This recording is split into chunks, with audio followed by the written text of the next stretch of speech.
guys? It's Gary Sly in the Legacy of Handmade Objects. I'm out on the street today, going to walk up and show off a little bit of our local bike fest that happens here in Leesburg, Florida every April, usually the last weekend in April. This is the largest 3-day bike fest in the country. You will have heard of places like Sturgis and Daytona Beach that have larger events, but this is the largest small 3-day event. Some experts have told us we have upwards of 200,000 folks here in this little town, and the total population of Leesburg on a regular day is only about 33,000, so it's a pretty big deal here.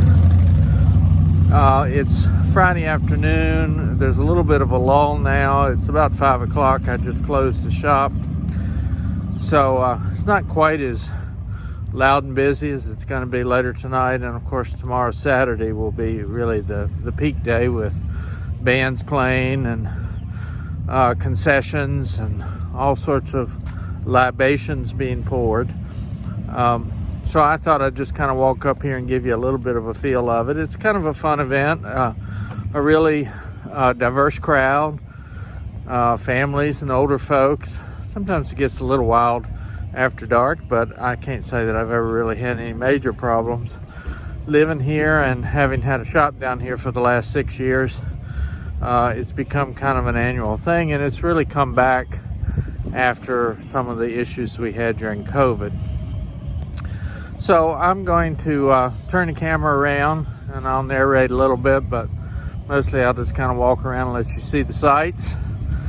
Welcome to Bike Fest 2025 here in Leesburg, Florida. So there's always a ton of vendors here. You can buy every kind of motorcycle and riding paraphernalia you can imagine, from jewelry to leather goods to art to clothing. Really huge vendors come in from all over the country.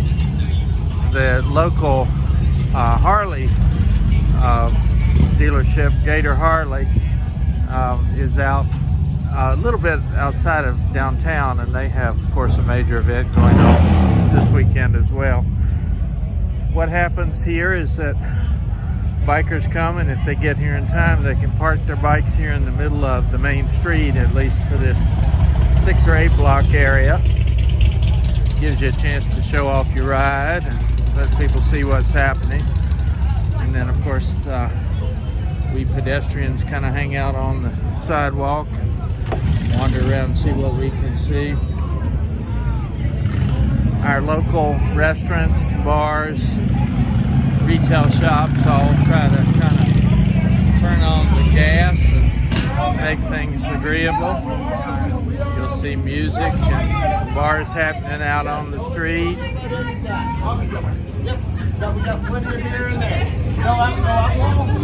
We have beer. Yeah, and when we have When this is really busy and there are a lot of people riding up and down, you can really kind of hardly hear yourself think. So I decided it was probably better to come this time of day, and there's not quite as much ride-by traffic as there will be later. Of course, Saturday will be the big day, so we'll see kind of what things look like there. I'm not a bike rider myself, so I can't tell you what to look for here and what are the best options and all that, but you certainly will see every variety, from old bikes to big tricked-up bikes, three-wheelers and all that sort of stuff. See all kinds of merchandise. It's a great time here in Florida to sit outside, have a drink on the patio.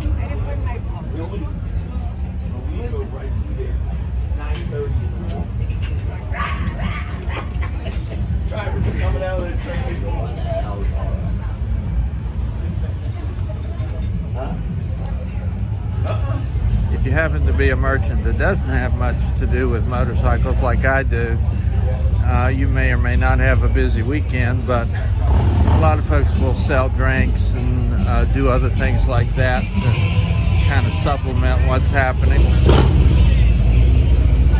It's about a 16 block area that they cordon off. bring in vendors and music. I think I forget what I saw, 6 stages this year.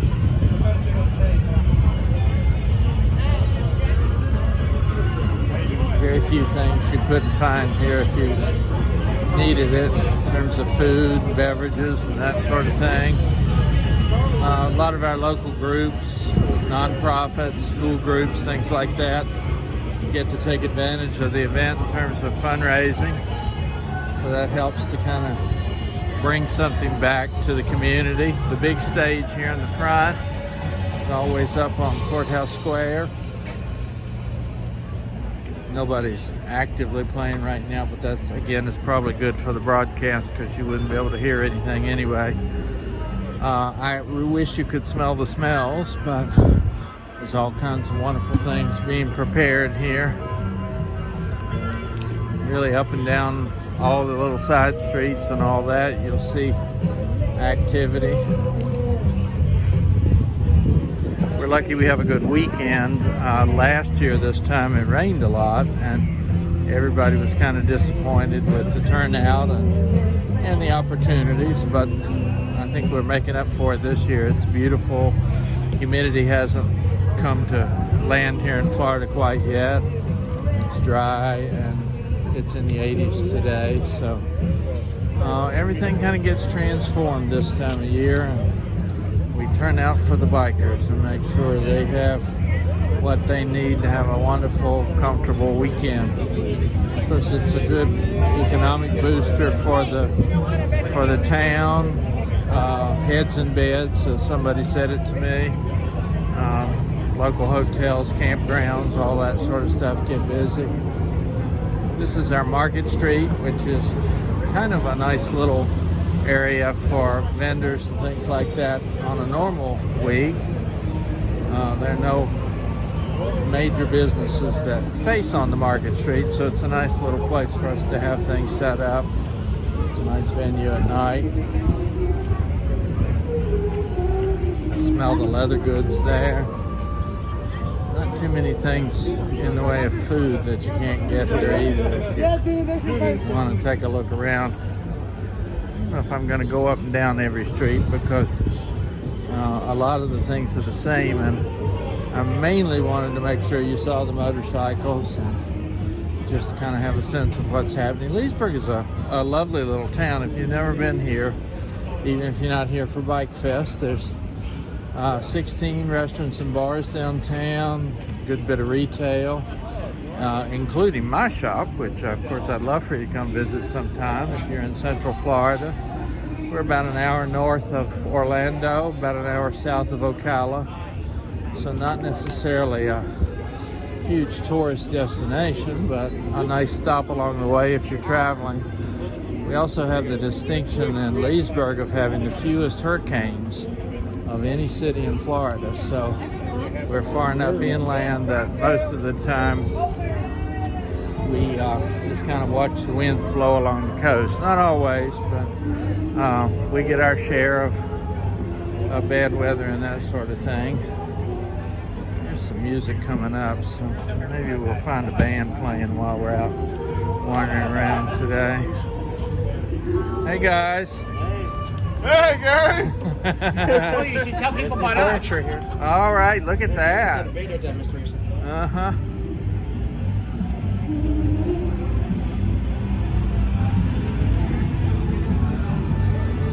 Of course, all of our local authorities, police, fire, rescue, they're all mobilized and out trying to make sure everybody has what they need and everybody's comfortable. Try to cross the street without getting run over here. Not sure if I walked through this area in an earlier video, but of course typically this is a sleepy little town with not too much happening.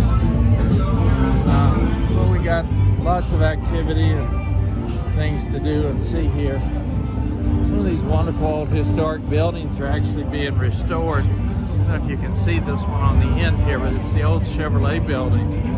They've been doing some real active work there to get it restored.